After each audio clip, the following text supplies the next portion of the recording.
The case for sustainability in the real estate sector. The case for sustainability in the real estate sector.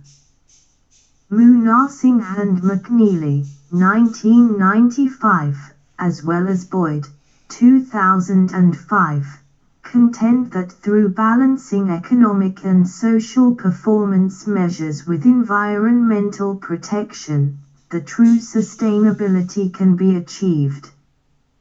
However, in 2003, McGregor argues in support of Dixon et al.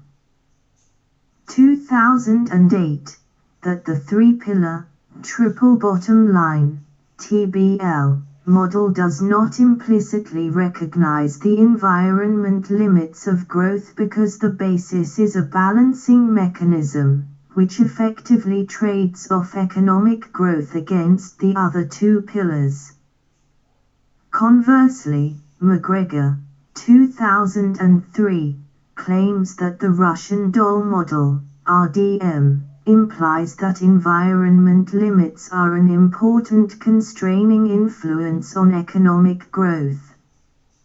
Figure 2.1 illustrates the evolution of the RDM for Sustainable Development, SD. See Figure 2.1. The RDM model indicates that the environment, society and economy are viewed as three concentric circles: environment at the outermost, then society and economy at the center. This alternative concept puts economic factors at the center as the basis of wealth creation, driving the development engine, but at the same time is constrained by environmental and social considerations. In the RDM, development is sustainable if it provides good quality of life and stays bounded by ecological limits. Thus, to better evaluate the economic effects within sustainable development, the environmental impacts on social actions must be nested. Scringer, 2013, Jasmine and Ali, 2014. The RDM seems more suitable to adopt for real estate sustainability for the reason that economic forces are at the center of real estate investment, but this time, are constrained by environmental forces such as the indoor environment, sustainable design and extended building life cycle. Figure 2.2 depicts the limitless possibilities in the market economy operate within the social and environmental limits. See Figure 2.2. The TBL model requires social and environmental impacts to be explored whilst the economic performance remains a fundamental part of the breakdown process. Ellison and Sayce, 2007.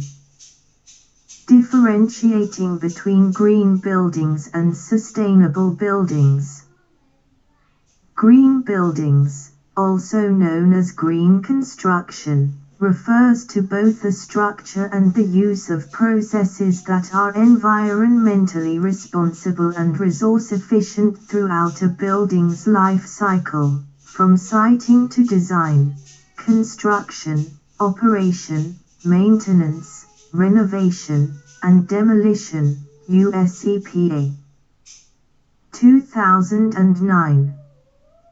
In other words, green buildings primarily have energy-efficient usage, water conservation, the efficient use of recyclable materials, non-toxic and other features than buildings that are just built to code. Ali and Al-Serrat, 2009. The primary components of industrial green buildings are energy efficiency, use of renewable energy, environmentally preferable building materials, quality, comfortable and healthy indoor environmental qualities. Syed Yohaya et al., 2014. The balance between home building and the sustainable environment requires close cooperation of the design team at all project stages. Sayce and Ellison, 2004. The green building practice expands and complements the classical building design concerns of economy, utility, durability, and comfort. Yang and Stelios, 2006. USPA, 2009, has extensive programs and information on green building issues, including energy efficiency and renewable energy, water efficiency, environmentally preferable building materials and specifications, waste reduction, toxics reduction, indoor air quality, life cycle assessment, siting and structure design efficiency, operations and maintenance optimization. Table 2.1 presents a differentiation between green buildings and sustainability in buildings. C. As in Table 2.1, von Lillo-Ebert et al., 2013, endorses that the green building focused on ecological and building-specific elements, such as designs and energy, while the economic, social and cultural dimensions of sustainability and planning-related issues are less considered. Sustainable buildings are properties with a range of features that make them more cost and energy efficient, functionally effective, profitable and marketable than conventional buildings. They also exhibit improved functionality, serviceability and adaptability as well as increased comfort and well-being of occupants while at the same time offering loss prevention benefits, risk reduction potential and decrease the impact on the environment throughout the building's entire life cycle. Katz, et al., 2003, Heerwagen et al., 2004, Lorenz and Lutzkendorf, 2008 A. Jasmine and Ali, 2014. Sustainability initiatives for real estate valuation. The theoretical basis for the integration of sustainability considerations into the property valuation process began in 1996. Harrison and Saylor, 2011, Lorenz and Lutzkendorf, 2011. In the scheme of sustainable development, the real estate sector has a great role to play.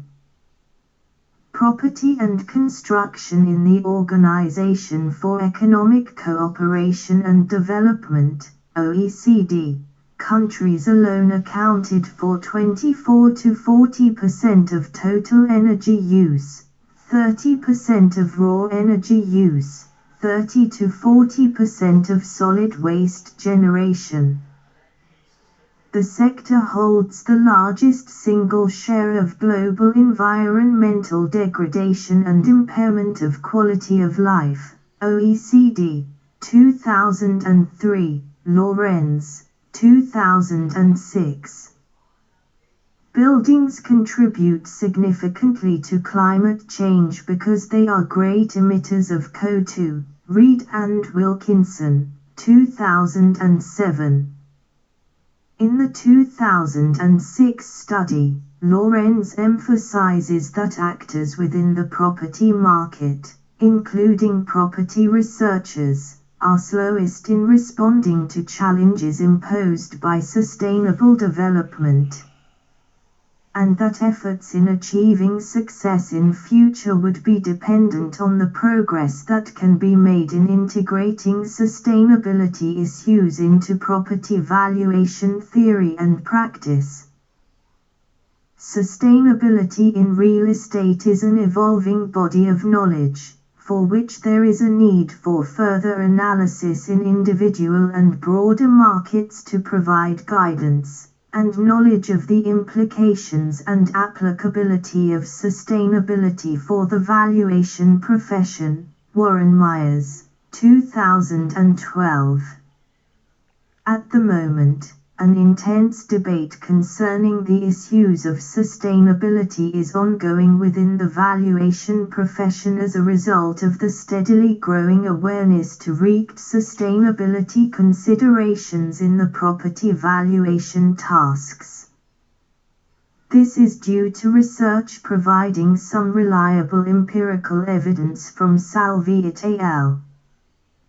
2010. Wainling and Ruziska Schwab, 2010, and Pivot and Fisher, 2010, on the positive relationships between buildings' sustainability features and observed property prices.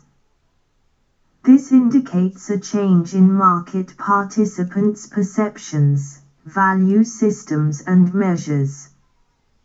As a consequence, valuation methods and processes have to wreak this change. Furthermore, a growing awareness of sustainability considerations among valuers also stems from the recognition that a proactive approach to the integration of sustainability issues into the valuation process may be beneficial in several ways, as it could provide reputation gains and secure long-term competitiveness. The success of sustainability in property investment is limited by the valuer's sustainability assessment competencies, insufficient historical evidence, data and information on the quantifiable effects on market value.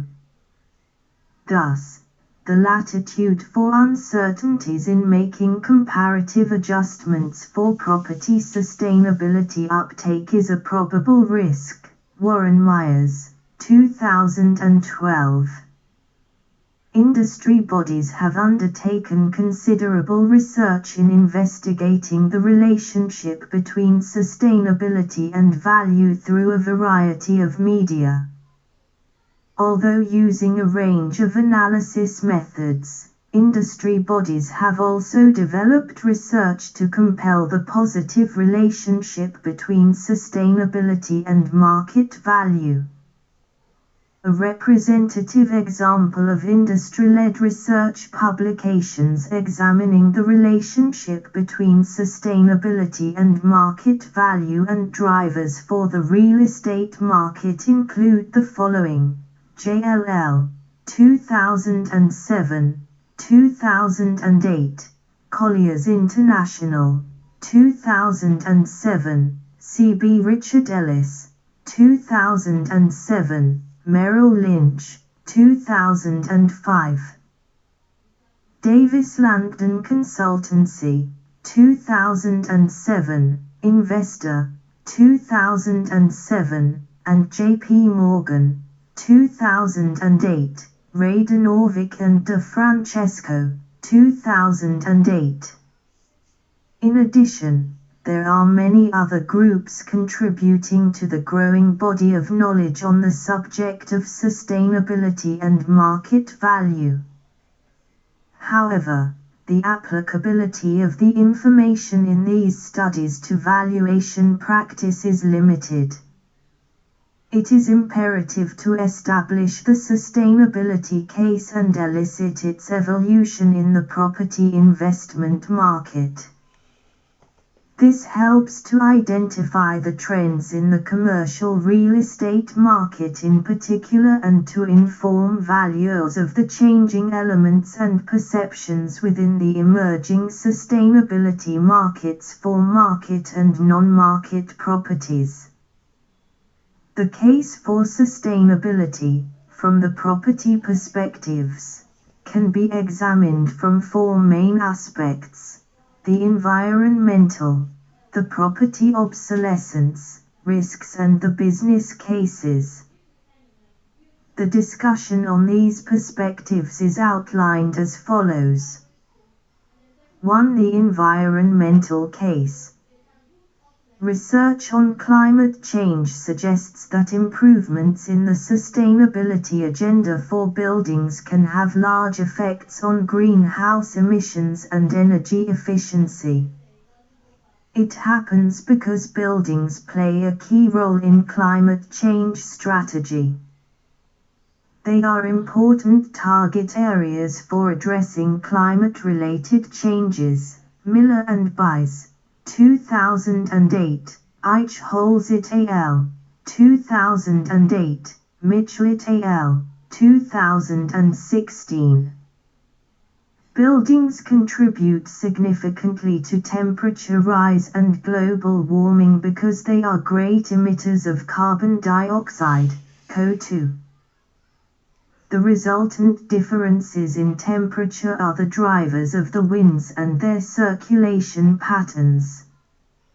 A rise in temperature also introduces new climatic conditions, variations in rates of evaporation and agricultural patterns, and that is the key reason for more extreme rain and storms, coastal and inland flooding in some areas, and hotter dry spells and longer droughts in others. IPCC, 2014a, WMO, 2011.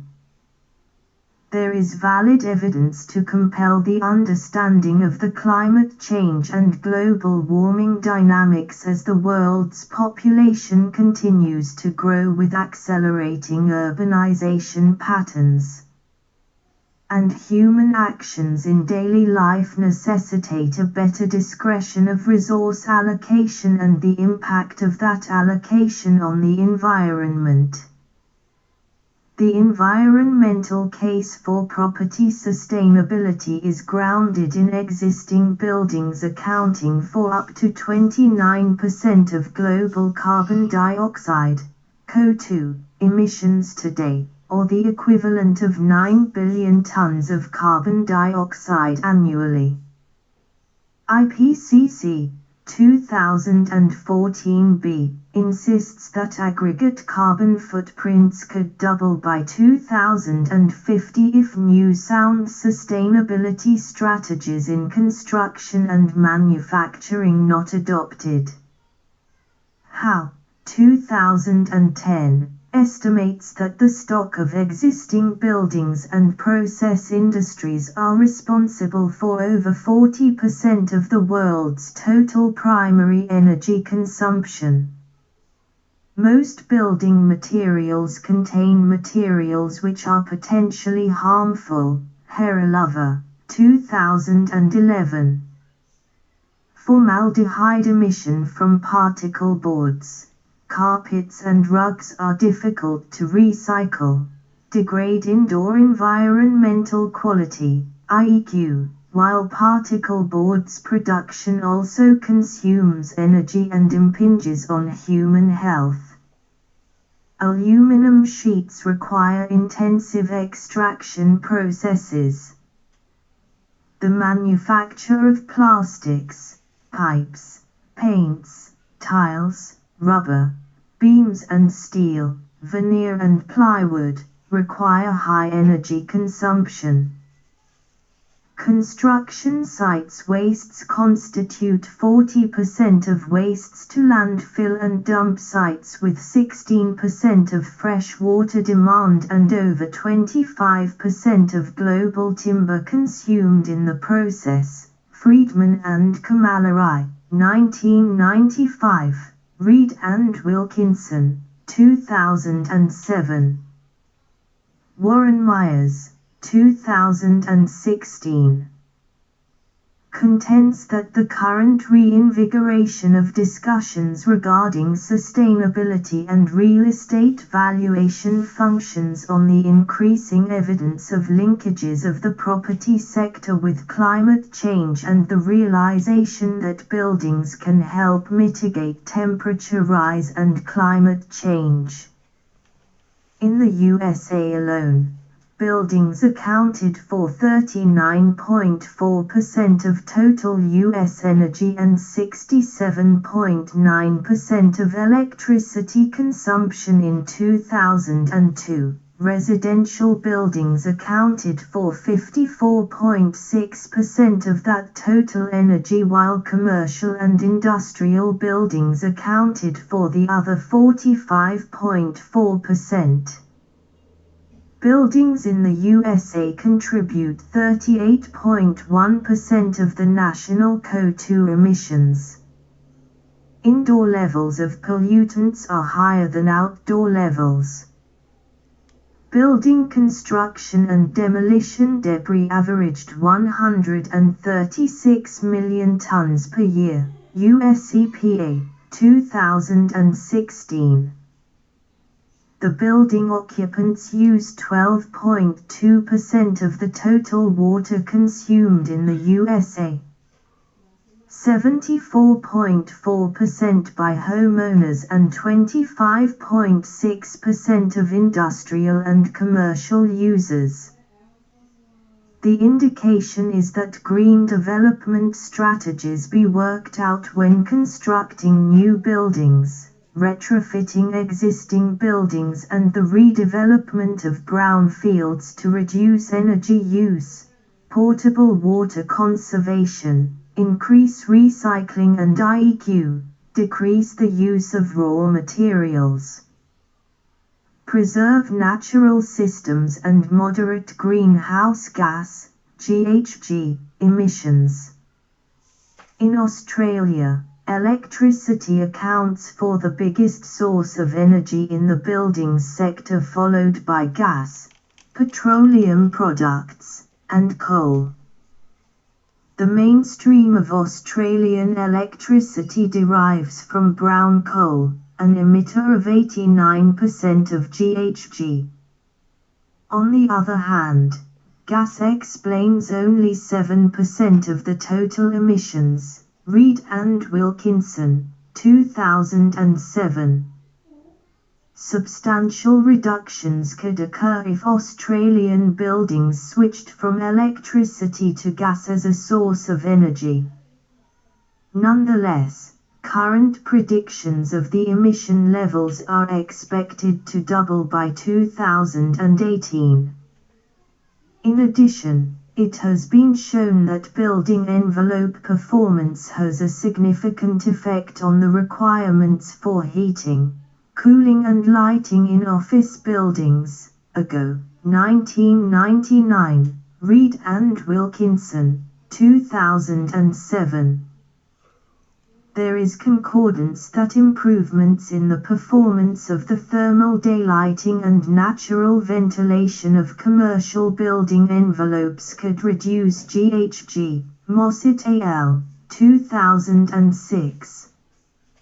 New construction now has higher levels of thermal efficiency than any past period, and that has been attained from improved standards in building and construction codes and regulations, BCA, 2005. The improvements have helped in delivering energy-efficient building stock. Boardman, 1991. Demonstrates that the replacement of the existing stock of properties is less rapid, that it could take hundreds of years to bring all stock up to preferred standards. The current replacement rate for Australian office stock is less than 3% per annum, JLL, 2006, Reed and Wilkinson, 2007. The examination of the proportions of energy use and GHG shows that heating was the largest single end use at 33% and the fourth largest on GHG emissions. Cooling, lighting, and ventilation increased in importance to an aggregate of 71% of total emissions.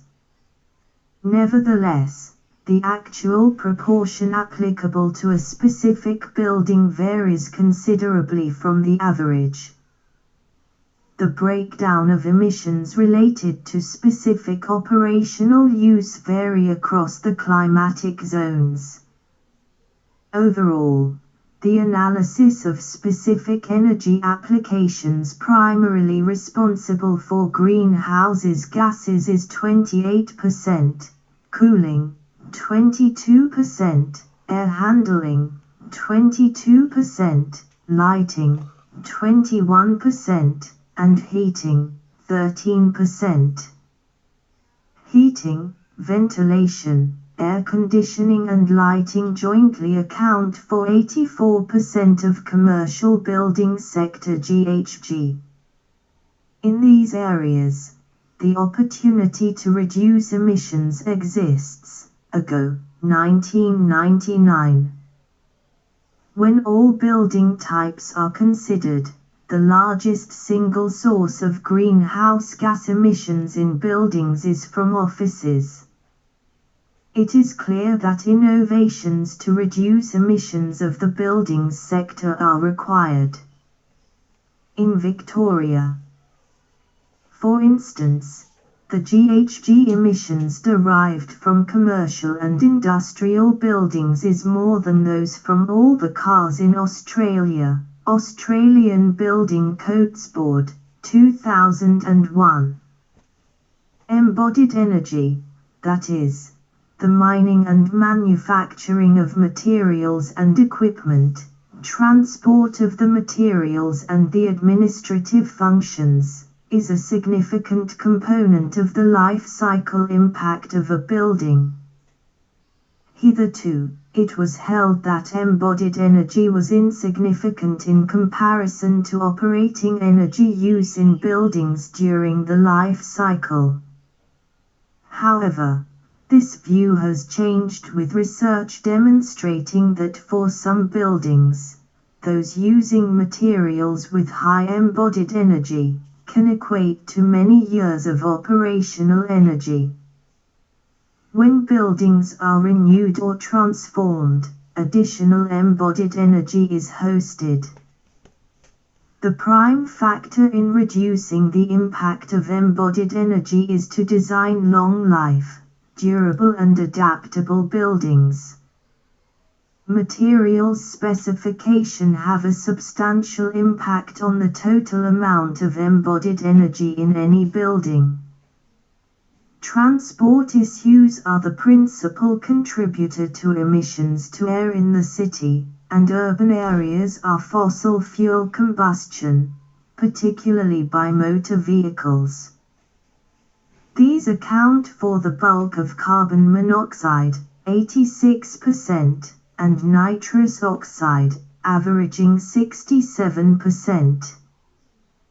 The highest source of nitrous oxide was passenger vehicles with 204 kilotons, 65%, of road vehicle emissions. While there are considerable research and development into alternative methods of fueling vehicles such as ethanol, hybrid cars, electric-powered vehicles, the majority are petrol-fueled. Based on 1990 data, the contribution of transport vehicles to total Australian greenhouse gas emissions, CO2 equivalent, is just under 12%, and Australia had the third highest globally measured per capita level of carbon dioxide emissions for transport. Furthermore, figures compiled in the Australian National Greenhouse Gas Inventory showed road transport to emit the largest volume of greenhouse gases by the transport sector.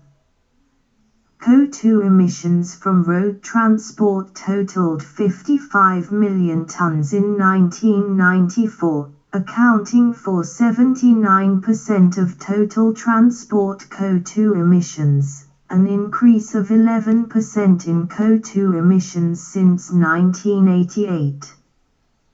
Air transport stood at 9 million tons, an increase of 36% since 1988, while rail and marine figures declined. Inevitably, people need to travel to and from buildings, and this where transport energy issues relate to property. For that reason, it is the location of the property, the building type and access to a range of transport nodes which all impact on the associated transport energy. The indication is that it could take hundreds of years to bring all the stock up to current best practice standards. JLL, 2007, Reed and Wilkinson, 2007. In Nigeria, the increasing pace of socio-economic development has led to the systematic depletion of the natural resources, with particular reference to land, water and air, erosion, pollution and desertification. Kummel, 1989. The manufacturing sector accounts for 10% of the GDP. With an industrialization policy at increased production of processed goods, domestic and foreign trade. Aina, 1992, lists the environmental degradation factors that can result in property value diminution, such as siting errors, less consideration for the climate in property decisions, construction, and non-use of plant materials. Gaseous emission of CO2, oxides of sulfur, SOx, nitrogen, NOx, and halogens, when exposed to atmospheric moisture, fall as acid rain. Acid rain holds corrosive effects on building materials, such as marble, ferrous and non-ferrous copper, aluminum, zinc, leather, paper, rubber and ceramics. During the dry season, black soot and particulates from asphalt and cement works settle as deposits on properties to make their color unattractive, forming abrasive blasts in windy conditions. By 1986, according to Otegbulu, 1992, Nigeria alone was flaring 16.8 billion cubic meters of natural gas a year, resulting in the annual emission of 2,700 tons of particulate matter, 160 tons of SOx, 5,400 tons of carbon monoxide, CO, and 27 tons of NOx. At one of the flow stations, gas flaring led to 100% loss in the yield of all crops cultivated about 200 meters from the flow station, 45% loss for crops 600 meters radius and 10% for those 1 kilometer away.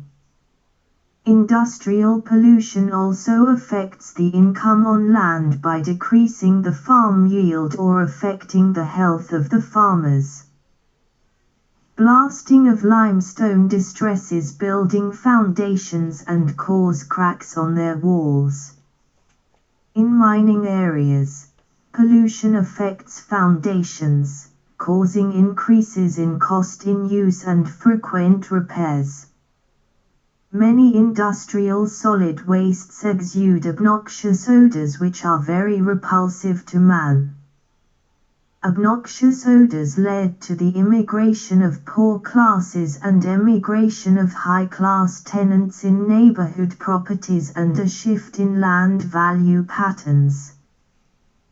pollution threatens groundwater quality and the supply of drinkable water facilities to man and property.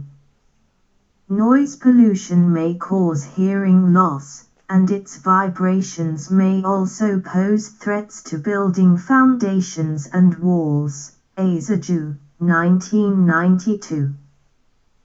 Kanar and Cohen, 2005, establishes the correlation between environmental performance and the intangible asset values of 500 firms. The study used two environmental performance measures: toxic release inventory, TRI, emissions levels, and pending environment-related litigation. Also, greater firm market value regresses on reductions in toxic chemical releases. The study appraises the association between corporate environmental performance and the factors of production and other resources that permit a firm to earn profits over and above the return on its tangible assets. There is a strong environmental case for sustainability in property performance and impact minimization. Kanar and Cohen, 2005. 2. The property valuation and sustainability-induced obsolescence case.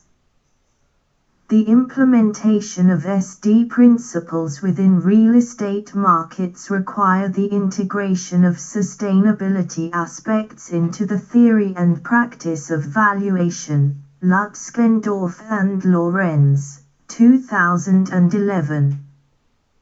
Heralova, 2011, also indicates that environmental concerns and social well-being now influences the property markets to an extent the owners and users have begun to consider the benefits and risks connected with ownership.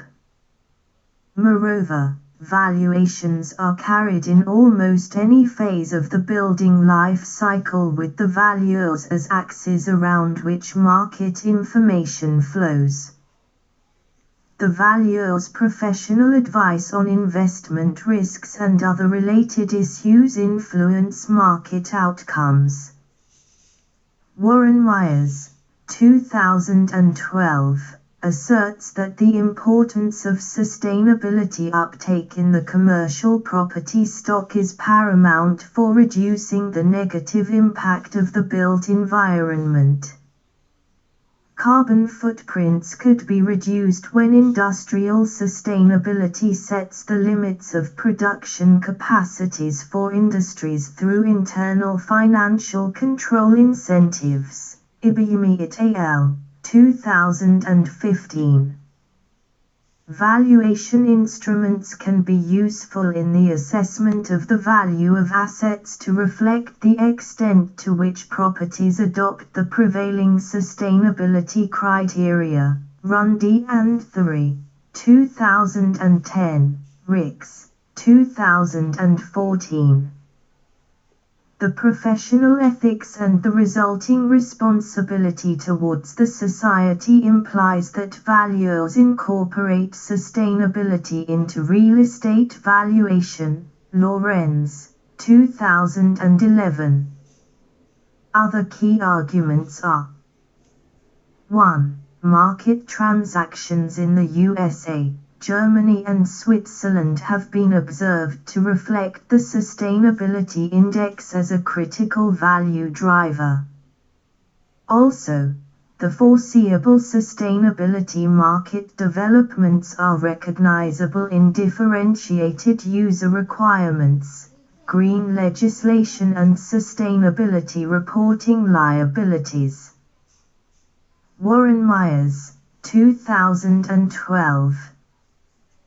2. Values to the business or owner not reflecting inducement for industrial sustainability uptake to industrial investors may not be a fair assessment of the investment value.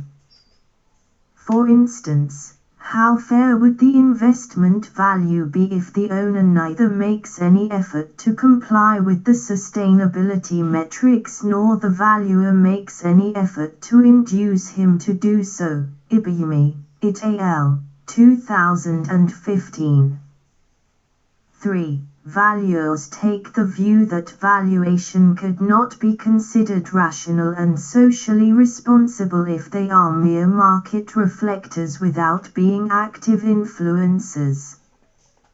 4. Opportunistic and the enlightened investors could monopolize the market if properties are mispriced as a consequence of not reflecting sustainability. 5.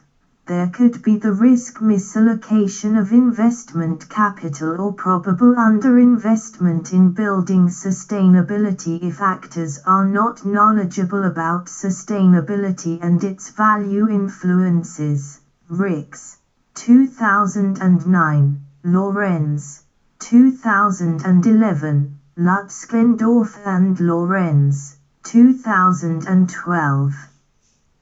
6. It is increasingly becoming important for valuers to expect that industries would behave rationally in pro-sustainability ways. Ibumi et al., 2015. 7. Responsibility towards society and the environment for image gains, and the avoidance of reputational risks as a condition for continued economic success. Lorenz, 2011. 8. Buildings having substantial sustainability uptakes exhibit less impact on the environment and increases buyers' and tenants' willingness to pay. Warren Myers, 2012. The concept of obsolescence is important to the discussion of sustainability, as obsolescence occurs when there is impairment to the desirability and usefulness of a property. This is brought about by technological changes or improvements in asset performance which makes properties not incorporating these evolutionary changes to become less desirable and valuable. API 2007. Saysit al. 2004, examines the effect of sustainability in valuation methodology and propose that lack of property sustainability uptake equates to devaluing of assets, from the valuation point of view. Conceptually, the model of Lutz-Glendorf and Lorenz, 2005, depicts the premium economic benefits accruable to sustainable buildings, but Myers, 2009, emphasizes that sustainability is not about value adding, rather it is preventing discounting and devaluing of property values as a result of non-compliance with industry demands of sustainability. Wurtzebach and Miles, 1984, identify physical deterioration, economic, and functional obsolescence as the causes of depreciation. Baum, 2005, adds that obsolescence causes depreciation in value of a property through a decline in its utility. Baum, 2005, relates depreciation linearly to a loss in value, and in further support, identified tenure-specific factors, such as shortening of a lease, and 2. Property-specific, such as harmful environmental changes in the neighborhood, as other factors.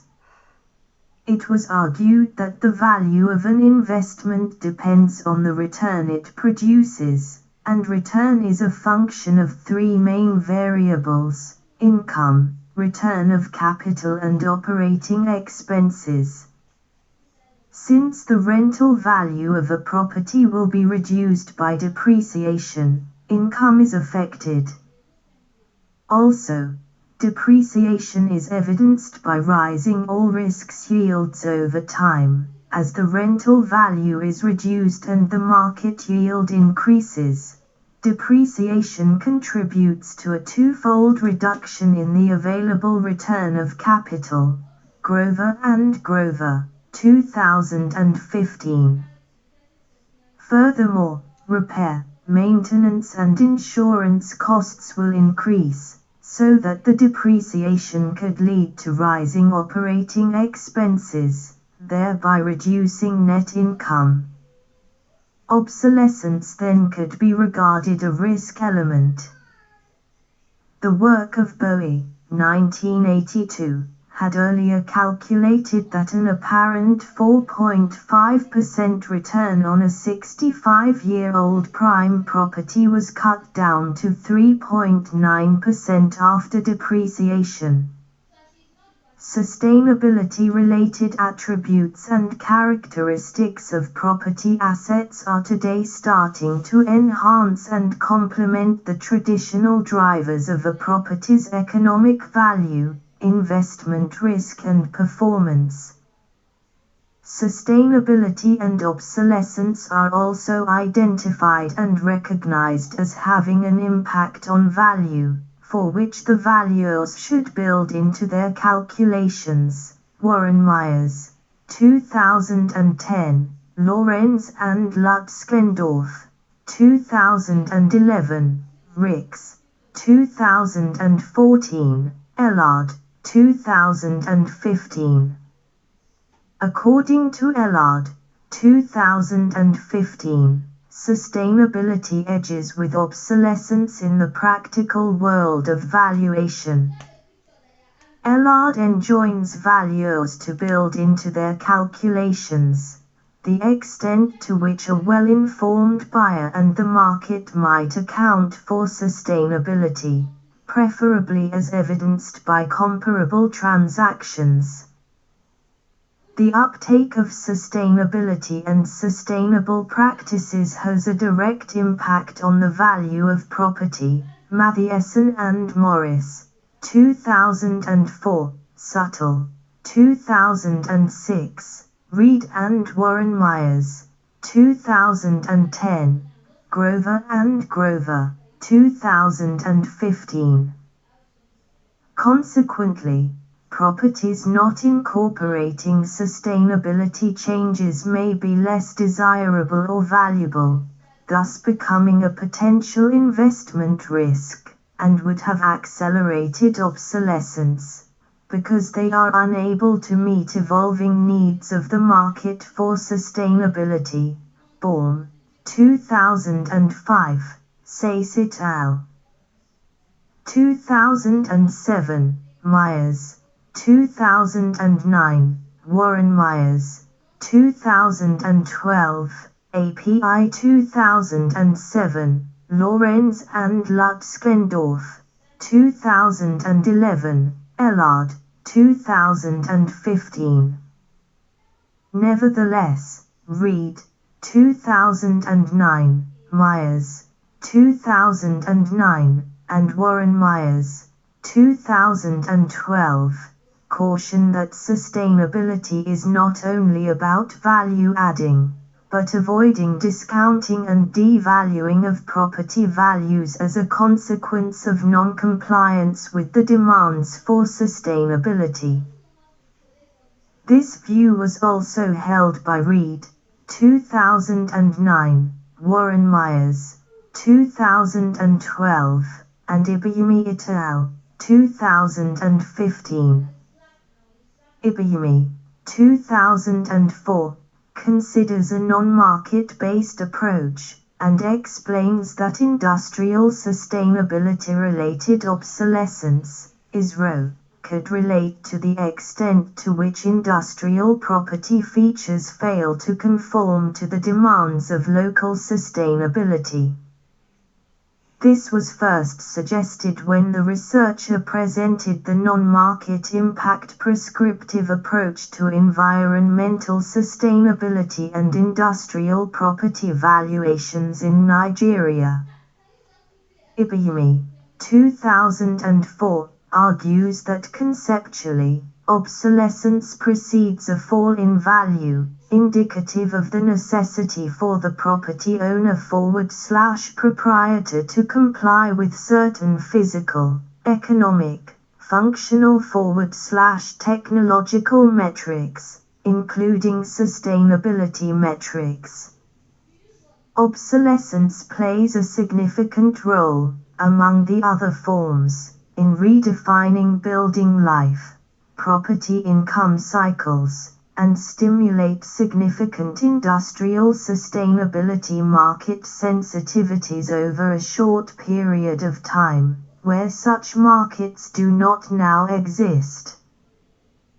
These thoughts have been extensively shared by Myers, 2009, API, 2007, and Parnell and Sayce, 2007.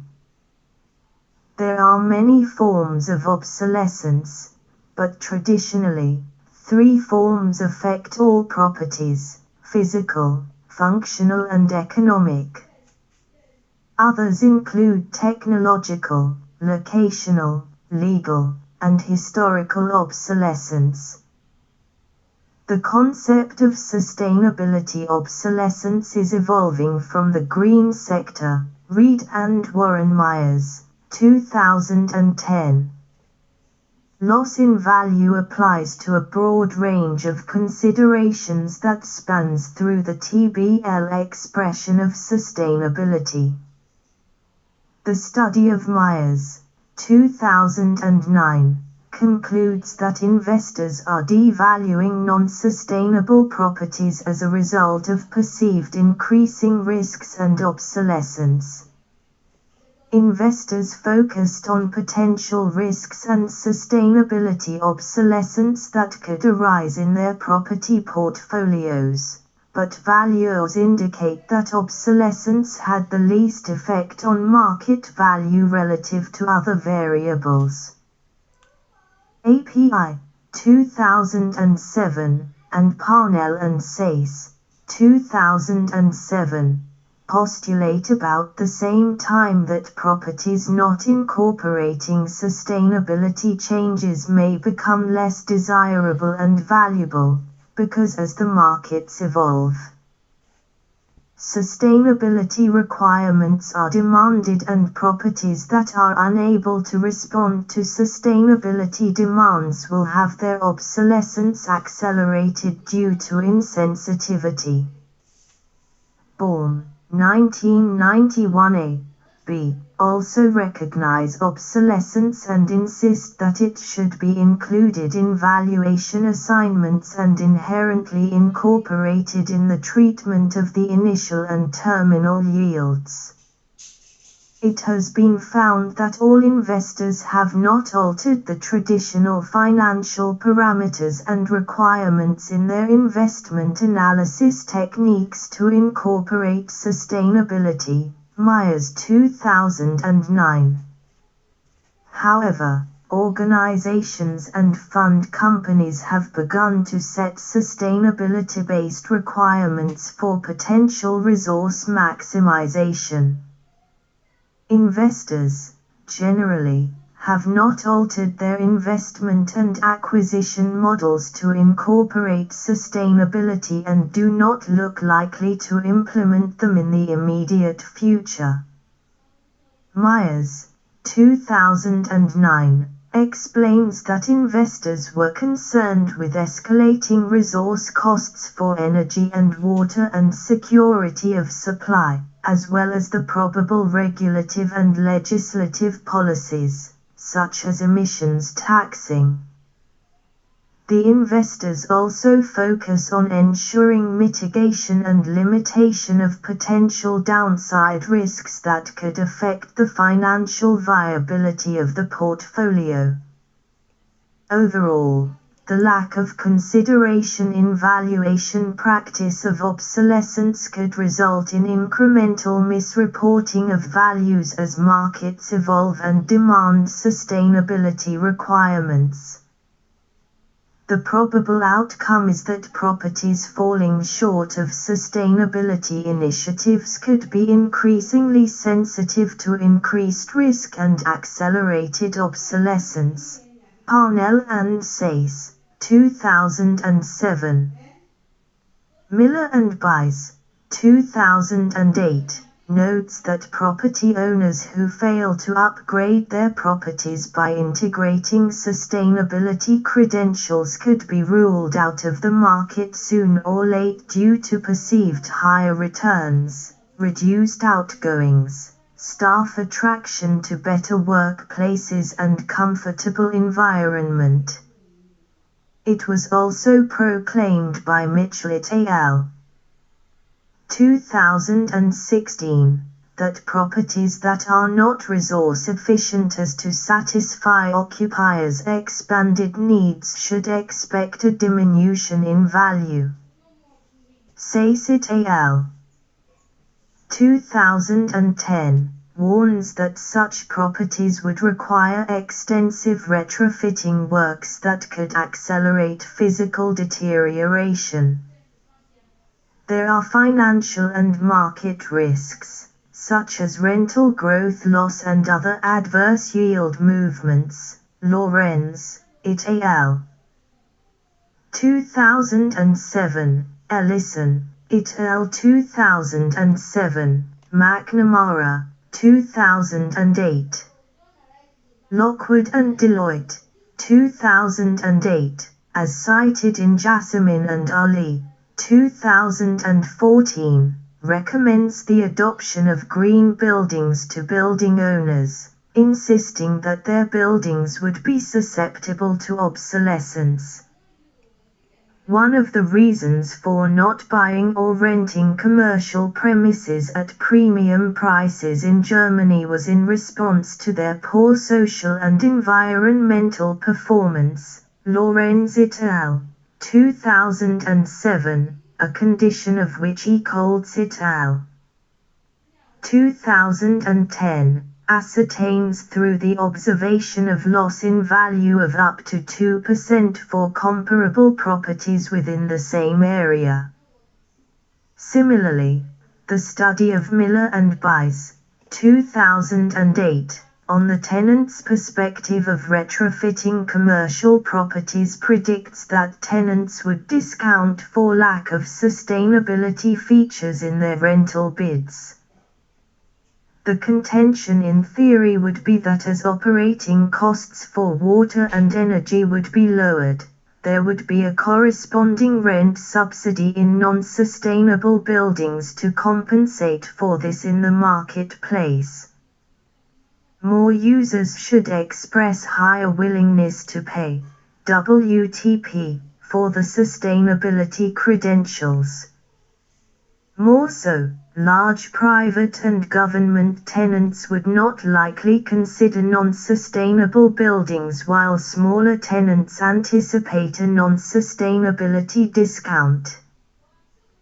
To this end, the implication is that Green Building Councils already envisages the development of a double-tier property market, one encouraging a green premium, and the other, a brown discount.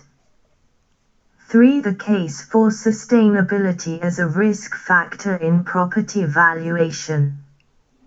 Myers, 2009, finds that investors were concerned with escalating resource costs, particularly for energy and water and security of supply. The looming regulative and legislative policies, for example, regarding emissions taxing, were of key concern to the investors, and they were focused on ensuring mitigation and the limitation of the potential downside risks that could affect the financial viability of the portfolio. The key element of risk investors identified was the ability of the properties to secure future tenant demand, through the attraction and retention of tenants. Changing occupier needs and requirements, such as increasing corporate social responsibility requirements and carbon taxing, may be detrimental to properties which do not incorporate the desired attributes. As a result, the investors were apprehensive of the competitiveness of their properties in the future when other factors may engender the property obsolescence. Investors' reactions to these potential risks were to ensure properties within their portfolio were future-proofed against increasing costs and resulting obsolescence. Nevertheless, some property investors assess sustainability levels in their property portfolios to identify assets deficient in the required sustainability levels, based on portfolio or regulatory requirements. Myers 2009. These assets were either upgraded while those properties unable to be made more sustainable without substantial cost, were earmarked for divestment or redevelopment. In addition, investors considered new acquisitions if the sustainability level required in the portfolio was not met, since the cost of upgrading the asset to the required level was incorporated in the investment analysis. Reed and Myers, 2010. Considers that sustainability as a technological change affecting the commercial property is a potential risks relating to demand, competition, regulatory and legislative issues. Runde and Boyer, 2010, explains sustainability-related risks under the following categories as shown in Table 2.2. The risks categories are 1. Resource use, operational and construction /renovation. 2. Obsolescence. 3. Transparency and stakeholder influence. 4. Externalities. See Table 2.2. Theoretically, global demand for sustainable materials are rising, and those who are not complying with the new trend would contend with high energy costs and the accompanying markup in operation costs and volatility. Retrofit costs and life cycle costings could also be affected indirectly. The scenario depicts that property marketability can be impinged upon with the prospect of high impact fees. Hence, a risk-based approach could then work to the valuer's strengths, since they are accustomed to identifying existing and future property risks, and then accounting for their impact in the adjustment of the comparable and the overall capitalization or yield rate selection.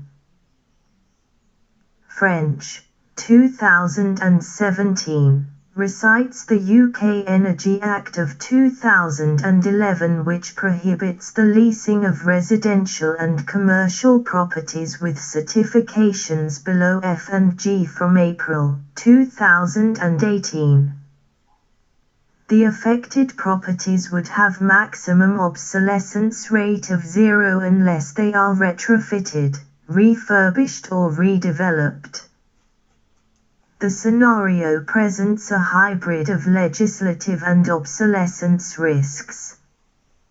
For the business case, the Vancouver Valuation Accord, VVA, 2007, recognizes the increasing need and demand for the business case for sustainability to be established, where valuation plays a crucial role by embracing the initiative that valuers no longer wish to ignore climate change.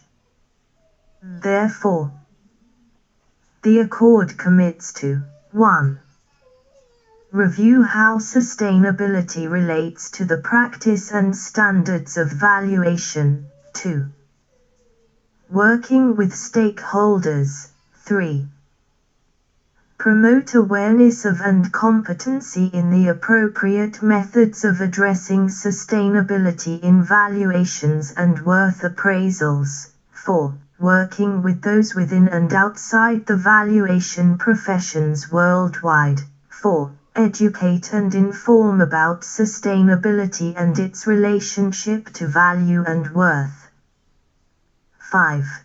Provide regular reporting of the collaborative progress via an agreed secretariat set up for that purpose. Professional bodies are encouraged to raise the professional awareness while governments legislate for changing practices via performance standard and upgrades, and the universities are offering a full range of green credentials through virtually every faculty, and industry associations can promote the green agenda. Skalteger and Freund, 2012, indicates that the sustainability activities generate a useful business effect or an invaluable contribution to the economic success of the company, which can be measured or argued for in a convincing way. Such effects could include cost savings, the increase in sales and profitability, customer retention or reputation. The causal relationship can be direct or indirect, but based on a sound and clear management argumentation. Globally, sustainability contributes positively to businesses in the long term. Bonini and Gorner, 2011. The expectations for adaptation changes includes a review of their internal and supply chain emissions. Ecclesett al. 2011, and Bonini and Gorner, 2011, view that strategic integration of sustainability performance adds social value, bolster growth and profitability, and also prepare companies to address stakeholder expectations, anticipate and recognize enduring trends of resource use. Also, IFC, 2016, asserts that embedding sustainability into the company's business leads to enhanced reputation and increased brand value. The more a company demonstrates to stakeholders that its business is compelled by strong sustainability policies, the lesser the risks connected with that company. However, in contrast, frail environmental, social, and governance (ESG) performance can adversely impact the business reputation. According to IFC, 2016, the rising demand by consumers and investors for sustainable products and services, the increased scrutiny and reporting on corporate responsibility, are driving companies to pay greater attention to their sustainability performance. Investors now consider environmental and social issues when selecting investments.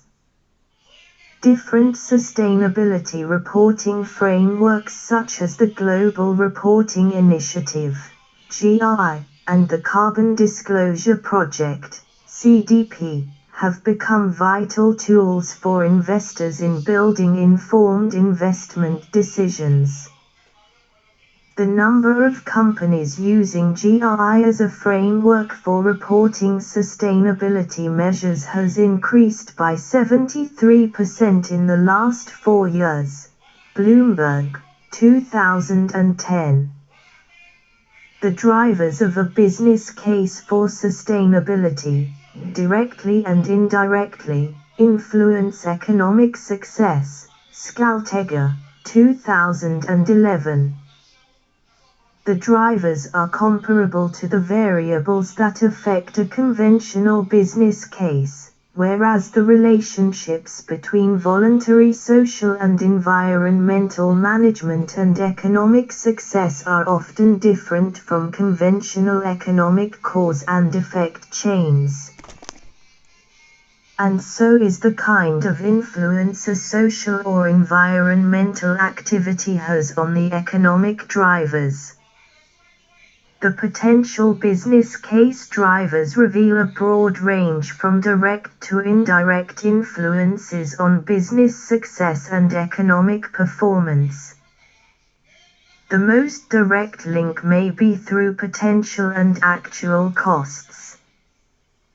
The role of potential and real costs reduction is often addressed as a driver about energy savings, the reduction of material flows or cleaner production approaches. The second link is the discount of technical, political, societal and market risks. Opportunity-oriented drivers of business cases for sustainability are addressed when sales and profit margins or the company's reputation and brand value are increased. Moreover, other drivers such as market accessibility can play an important role depending on the circumstances and the company's market strategy. Besides these drivers with a rather direct economic impact, some rather indirect effects are possible. One is the attractiveness as an employer, which can be driven through recruiting and selection, induction and development programs. Another is the capability to innovate, which sustainability can improve because thinking in multiple dimensions is encouraged and more diverse knowledge sources from stakeholders and others are sought. Current empirical research confirms these 6 main business case drivers as 1. Costs and cost reduction, 2. Risks and risk reduction, 3. Sales and profit margin, 4. Reputation and brand value, attractiveness as employer, and 6. Innovative capabilities. Skalteger and Ludwig 2012, Hansen, 2010. Revel and Blackburn, 2007. An important issue which is often neglected when assessing the effect of environmental and social activities on business success or economic performance is that their path of influence, that is, their cause and effect links, can be quite indirect, involving non-market links and actors such as political initiatives and NGOs. Also, these relationships can be stochastic, which makes their management even more difficult. In consequence, creating and managing a business case for sustainability is a real management challenge which at the same time offers business opportunities and the potential to contribute to sustainable development. Nonetheless, this requires purposeful sustainable entrepreneurship and corporate sustainability management. Myers et al. 2007, identifies primary investor-developer considerations for the determination of market value, internal rate of return, IRR, net revenue, net present value, sale price and yields. However, the government's view on the financial viability of sustainable buildings is inherently different to that of the private sector, where the benefits are hard to prove. Government could provide subsidies as incentives to develop sustainable buildings. The private sectors are less willing by default. The government perceives the benefits of sustainable buildings more through social and environmental prisms with some regard to financial, while, on the other hand, the private sector may care less about health and environmental impacts and therefore might perceive lower financial benefits of building green. Nevertheless, Lutskendorf and Lorenz, 2005, presents a sustainable features and resulting economic outcomes model in Figure 2.3. The model emphasizes that energy efficiency could influence low operating and maintenance cost, lower vacancy rates and business interruption risks. The reducing impact on the environment is a function of lower vacancy. See Figure 2.3. Risks: cash stability flow, litigation risks and compensation costs caused by the sick buildings syndrome, SBS. Property or real estate is a debt investment that primarily involves an initial capital outlay in return for a fixed periodic income over a predetermined period, whereby at the end the capital outlay will be returned. Robinson, 1989. It implies that capital growth and sustained rising income are often the primary concerns of investment in property. Hence, investors tend to seek out the best investment brand in which comparative financial viabilities of alternative investments and sustainability have become the most important factors for consideration.